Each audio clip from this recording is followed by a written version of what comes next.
तो मेरे बहुत ही प्रिय और बेहद सम्मानित साथियों, हृदय की असीम गहराइयों से अभिनंदन, बहुत बहुत हार्दिक स्वागत। साथियों, हम एक सिद्धांत का पालन करते हैं जो कि काफी हद तक सही है, लेकिन 100% सही नहीं है। और वो सिद्धांत है कि जब भी आपको रत्न धारण करना होता है, कोई जेमस्टोन आपको धारण करना होता है, तो आमतौर पर लग्नेश, पंचमेश और नवमेश, बस ये त्रिकोण जो बना है, इसको आंख मूंद करके बहुत से ज्योतिषाचार्य, ज्योतिष में जो प्रैक्टिस करते हैं, वो इसको रिकमेंड कर देते हैं और यहीं पर वो सबसे बड़ी गलती करते हैं।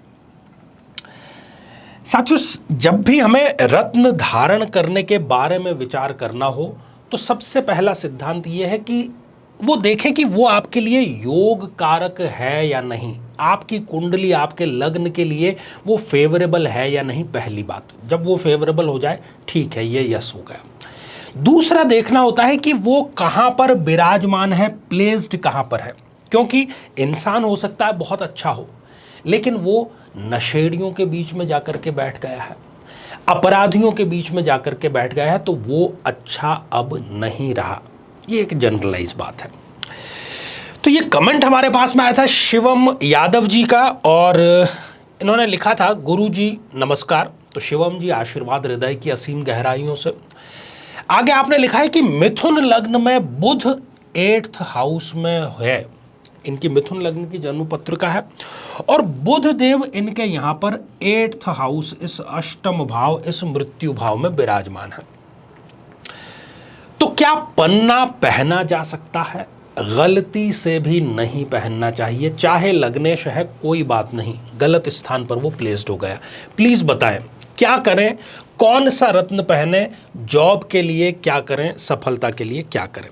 तो सबसे पहले यहां पर लग्नेश की बात कर लेते हैं। लग्नेश तो है बुध, योग कारक भी है, लेकिन ये नहीं पहना जा सकता, इसलिए इनको पन्ना के लिए मना किया जा रहा है। क्यों मना किया जा रहा है? यदि ये व्यक्ति पन्ना धारण करता है इस स्थान पर, तो मृत्यु तुल्य कष्ट ये देगा। चाहे जितनी मेहनत कर लेगा व्यक्ति, को उसका रिजल्ट ये लेने ही नहीं देगा। एक के बाद में दूसरी, दूसरी के बाद में तीसरी समस्या की लाइन लगती चली जाएगी। मेहनत का ये यहाँ पर फल बिल्कुल भी नहीं लेने देगा, इसलिए ये यहाँ पर मना किया जा रहा है, इनको नहीं, इनको धारण करना चाहिए। अब आते हैं, इन्होंने ये पूछा है कि कौन सा ये रत्न धारण करें। तो यहां पर दूसरा जो योग कारक ग्रह है वो है गुरुदेव, और गुरुदेव इनकी जन्म पत्रिका में 7th भाव में स्वग्रही होकर के विराजमान है, और हंस नाम का पंच महापुरुष योग वो बना रहे हैं। तो कुल मिलाकर के यदि ये पुखराज धारण करते हैं, तो ये इनके लिए फेवरेबल रहेगा, उन्नतिदायक रहेगा, और इनको जीवन में आगे की तरफ ले जाने वाला रहेगा। क्योंकि यहां पर बैठ करके लग्न भाव को गुरुदेव देख रहे हैं, तो गुरुदेव के लग्न से, उनकी रश्मियों से ये विवेकपूर्ण और बहुत अच्छे डिसीजन लेंगे, और जब व्यक्ति अच्छा डिसीजन लेता है तो उसका भविष्य अच्छा होना सुनिश्चित हो जाता है। यहां से 9वीं दृष्टि गुरुदेव इस तृतीय भाव पर डाल रहे हैं। तृतीय भाव हम अक्सर इसको बुरा मानते हैं, बुरा है भी, लेकिन ये महत्वाकांक्षा का भाव है। जीवन में हम क्या बनना चाहते हैं, क्या हमारे सपने हैं, वो पूरे करने में गुरुदेव कहीं ना कहीं इनको मदद जरूर करेंगे। तो पुखराज इनके लिए यस इसीलिए किया जा रहा। साथियों, तीसरा एक और योग कारक ग्रह इनकी जन्म पत्रिका में है शनिदेव, और शनिदेव जो है वो भाग्येश है और प्लेस्ड है यहां पर वो कर्म भाव में। इसलिए यदि ये नीलम भी धारण करते हैं तो वो इनके लिए फेवरेबल रहेगा। जॉब की इनकी जो बात है, व्यापार की जो बात है, कर्म की जो बात है, आजीविका की बात है, उसके लिए ये इनको फेवर जरूर जरूर और जरूर करेगा। यहां से 7वीं दृष्टि शनि इस 4th भाव पर डाल रहा है, तो भौतिक सुख सुविधाएं शनिदेव इनको जरूर देंगे। और 10वीं दृष्टि जो है वो यहां पर इन्होंने 7th भाव पर शनिदेव डाल रहे हैं, तो वो भी इनके लिए फेवरेबल भी है। कहीं ना कहीं जॉब लगने के बाद में अच्छी जगह पर विवाह का प्रस्ताव इनके लिए आए, ऐसा ये शनिदेव इनको आशीर्वाद जरूर देंगे। अब एक और योग कारक ग्रह यहां पर हम जिसकी चर्चा कर रहे हैं वो है पंचमेश शुक्र, और बहुत सुंदर योग है इनकी जन्म पत्रिका में। शुक्र देव उच्च के होकर के इस कर्म भाव में विराजमान है।